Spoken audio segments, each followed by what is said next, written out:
All right, grown-ups, it's just our time.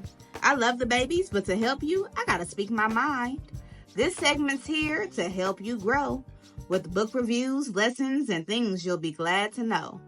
If your little one's restless or looking to play, send them to my other playlist. The read alouds there will brighten their day. Hello, beautiful people. Welcome to Behind the Book. I'm Miss Erica, the teacher lady, your fairy godparent when it comes to sharing joyful stories and growing young minds. Now, all this week we are talking about civic duty and community. What does it mean and what does it take to be a part of community, and how do you get your child more involved? As always, we're using literacy to be able to do so. In today's Behind the Book, we are going to be going over The Last Stand by Antoine Eady, a children's book about community, responsibility, and what it means to take care of each other. So in today's reviews, I'll be going over my glows, what I think was done well, my grows, what I feel like could have been done a little bit better, who this book is for and who should add it as a resource to their library, and so much more, all in this segment of Behind the Book, where we go beyond the pages to get to the heart of the story. You ready? Let's grow. In my own words, The Last Stand is really a reminder of what it means to build something within community, and it's this generational connection. So it is a story of a grandfather who is a farmer, and he is one of the last people at the farmer's market. It goes over the fruits and vegetables they harvest. It really brings in community and family, with the neighbor making jam out of the plums that were harvested, people coming to farmer's market to receive what it is that they pulled. And it's just a story about not only Black farmers, but also connection between a child and their grandfather. The take home message. For me, the take home message really has to do with showing up. There is a point in the story where the grandfather becomes tired. Grandpa's gonna be grandpaing, and he needed a break from doing every element of farming. And his grandson decides to step up. And so the grandson goes from being this assistant to really taking over this family business. That is the take home message. When it comes to community and your civic duty, it's not just voting, it's not just the more obvious things like cleaning up around you, but sometimes it really is that you see somebody else in need and you are willing to take that spot for them so that they can sit down. So many people want us to stand up, right? And yet and still, when it is their turn to stand, they tremble. And so this story really paints the picture of this young boy taking over for his grandfather when his grandfather can no longer continue to keep going. Now, there's also an element of this book that really brings in the community and has them show up for his grandfather as well. So, the overall take home message of showing up where you're needed, when you're needed, is very clear and evident throughout this book. So, the target age group for this book, I would say 5 years old and up, works very well.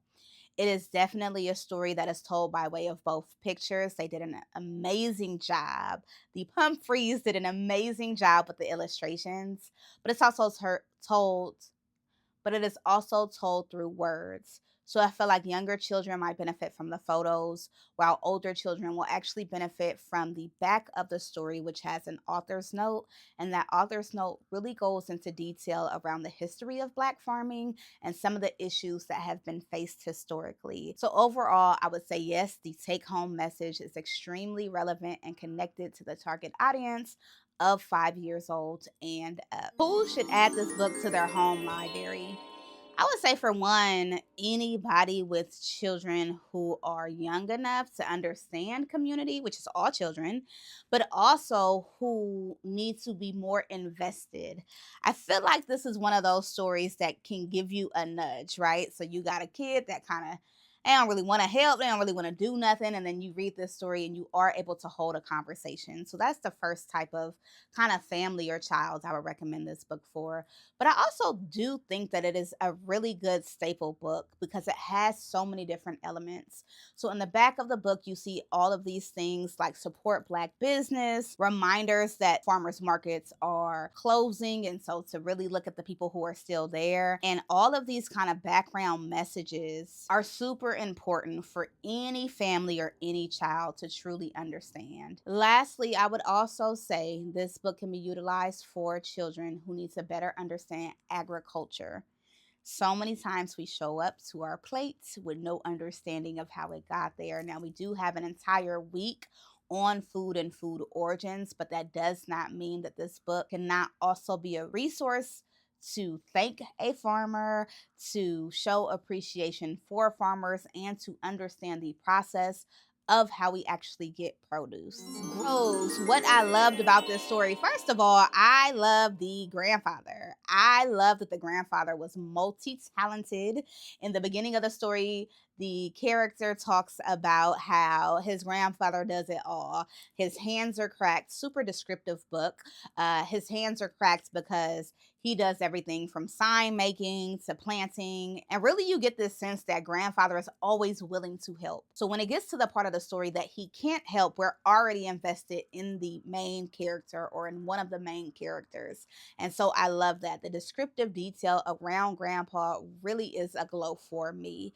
The second glow is the illustrations as a whole. The illustrations help to show what that community looks like. In the back of the book, we learn that he is from South Carolina. I feel like you get the energy of his community through the book. So you really do have like the neighbor that's like, hey, y'all pulling up late today with the groceries, or here is some jam, or you got my green peppers. I feel like I am placed within that community. And that is so important for children. Children need to understand the story through both visual but also auditory. When you're reading the story out loud, are they grasping what's going on? And you really do hear and see and feel what that community is.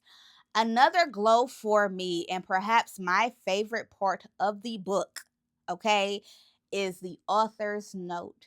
In the back of the book, the author breaks down what is happening when it comes to Black farmers, or that this discrimination heavily impacted their ability to farm.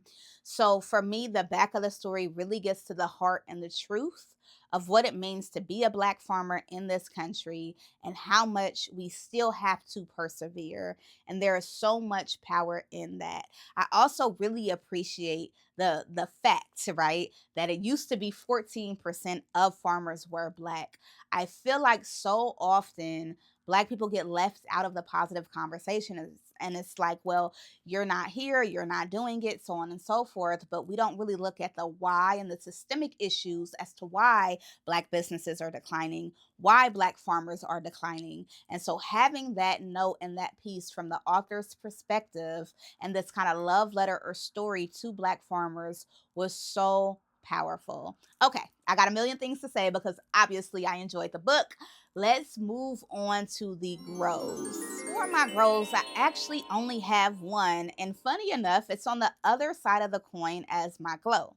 So in my glow, I said that one of my favorite parts of the book is the author's note because it gives so much information and education around the history of Black farming.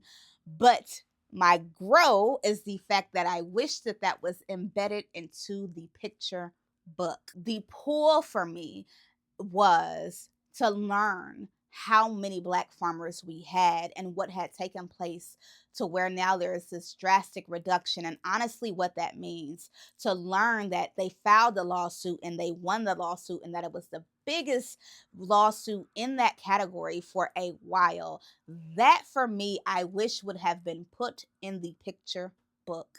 And however he decided to incorporate it, for me, doesn't much matter. But the understanding that this is inspired by this before we get to the end and having it as part of a story, I just feel like would be so strong. So I love the fact that it's at the end. I wish that it were inside of it.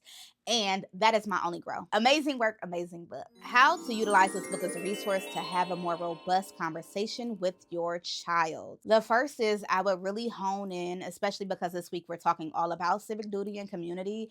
I would really hone in on like how does the boy make sure that his community is well cared for?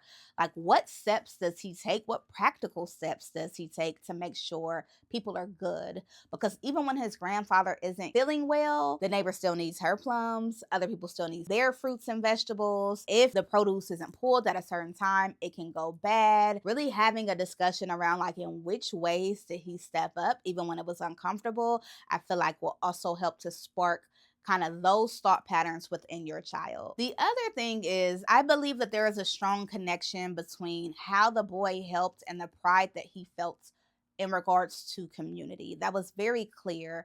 You're not helping because you feel like you're going to get in trouble. For you, there is an element of community that is important to you. Another route that you can take when it comes to having discussion is, what are our family traditions? What are things that are important to our family? And then from there, how do they contribute? Right? So if in your family every Christmas you do a huge potluck or a gift exchange program or karaoke, what elements of that tradition does your child contribute? And if they don't contribute, how can they contribute? Really utilizing this book as a resource to bring your child in and to get them invested in their civic duties and in their community, it's so valuable. Somebody told me that all children are narcissists. And although I do not agree, I do understand the sentiment of this statement. Children, for the most part, think that the world revolves around them because in many ways it does. Until they are taught, they don't have the understanding that no, actually, there are other people and we have to make sure that we care for each other. Because if I'm only caring for you and you're not caring back for me, well, I'm going to give you all my resources and then I'm going to be depleted and I'm not going to be left with much. So, having children understand that they are part of community, that as much as they want to receive the benefits of community, they also have to be able to contribute to that is so valuable, crucial, and important. And this book is definitely a resource that can help hold that conversation. The Last Stand is really a gem of a book that helps bring this idea of civic duty and community and gathering down to a point that a child can understand. It is a beautifully illustrated dedication to not only Black farmers, but to community and tradition as a whole. It is a book that I definitely recommend. I was able to connect with the author, and I'm so grateful that he gave his thumbs up to have us share his book on our channel because Antoine truly did a remarkable job at making sure that his message and his legacy would continue to move forward by way of this book. Thank you so much for joining me of this segment of Behind the Book. If you have not done so yet, be sure to check out the Read Aloud, which is located on the Teacher Lady Reads playlist. Be sure to sign up for my newsletter so that you never miss the opportunity to learn about new joyful stories that help to grow young minds. At the end of the week, we have the Teacher Lady Speaks, which is a crash course in how to get your child to be part of community and understand their civic duties and responsibilities. Lastly, as a lifelong educator, okay, as a book enthusiast, I would like to bring your attention to the Empathy Library, which is the most straightforward, pay it forward program. You donate what you can. We buy books for children in need, and they go directly to those children. It is a small but such an impactful model. You can go to the website to learn more and check out the organizations that have already received books. If you are in need, you can go sign up to receive books. And it is just a way to make sure that we all have access to intentional literature. Well, that is all for now. Until next time, remember to enjoy the moment or go be a joy in the moment. Bye.